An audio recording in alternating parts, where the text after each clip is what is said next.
warahmatullahi wabarakatuh. Pada kali ini, kelompok kami akan mempresentasikan tentang tanda baca titik. Kelompok kami yang beranggotakan saya sendiri, Nurhilda Arizazinta, NIM 205222075, dan teman-teman saya yaitu Zahratul Rahmah, NIM 205222077, Diah Ayu Puspita Ningrum, 205222079, dan Alaida Yasmin, NIM 205222081. Pada kali ini, kelompok kami akan mempresentasikan tentang tanda baca titik. Tanda titik adalah tanda baca yang digunakan untuk menandai akhir dari sebuah kalimat dalam berbagai bahasa. Tanda ini terdiri atas titik kecil yang ditempatkan di akhir suatu baris dari sebuah kalimat, seperti di akhir kalimat. Penggunaan tanda baca titik dan contohnya. 1. Penanda akhir kalimat. Fungsi tanda titik yang paling umum dan paling banyak dipahami orang-orang ialah sebagai penanda pada akhir kalimat. Contohnya, ayah baru saja berangkat ke Yogyakarta. Ida sudah menyelesaikan artikel tentang ketimpangan sosial kemarin. Pada contoh ini diakhiri dengan tanda titik. 2. Tanda di penulisan bagan, ikhtisar atau daftar. Tanda titik biasanya digunakan di belakang satu huruf atau angka dalam penulisan bagan, ikhtisar atau daftar. Contoh, angka Romawi 2 titik Provinsi Jawa Barat, Kota Bekasi, Kabupaten Bekasi. 3 titik pembahasan, 3.1 isi, 3.2 analisa tabel, 3.3 analisa grafik.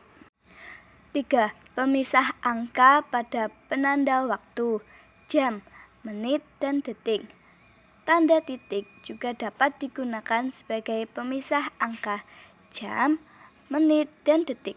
Hal ini disebabkan tanda tersebut sering digantikan oleh titik 2. Contoh, 1. Pukul 06.05, artinya pukul 6:05. 2.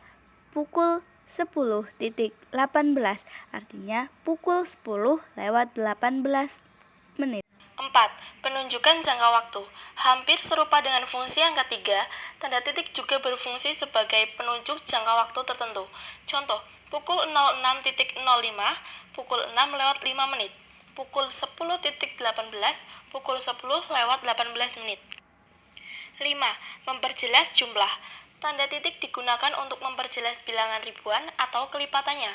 Contoh, kasus COVID-19 di Indonesia tembus 1.000.000 atau 1 juta kasus.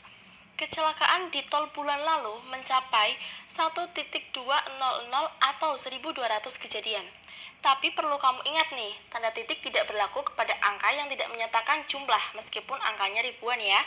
Contoh, tsunami di Aceh terjadi pada tahun 2004.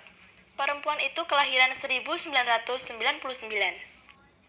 6. Peran dalam penulisan referensi.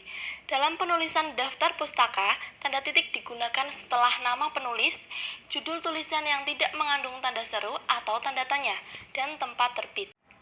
Contoh, Agung Muhammad 2007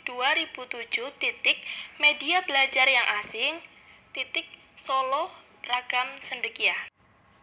7. Tidak digunakan pada akhir judul. Tidak boleh menggunakan tanda titik pada akhir judul karangan atau artikel yang merupakan kepala karangan. Selain itu, pada bagian kepala, tabel, grafik, dan ilustrasi juga tidak boleh diakhiri dengan tanda titik. Contoh 1. Pengertian, koma jenis, koma dan contoh majas. 2. Grafik 3.2 angka kematian COVID-19 di Provinsi Jawa Timur. 3. Cara memulai bisnis rumahan di bulan Ramadan. Selanjutnya, 8. Tidak digunakan pada kepala surat. Tanda titik ini juga tidak boleh dipakai dalam kepala surat. Artinya, tanda titik tidak diperbolehkan di belakang alamat pengirim dan penerima surat, nama pengirim dan nama penerima surat, dan tanggal surat. Contoh, kepada HRD PT Jaya Sentosa, Jalan Pandawa, Sukabumi. Sekian, terima kasih dari kelompok 7. Kurang lebihnya kami meminta maaf. Assalamualaikum warahmatullahi wabarakatuh.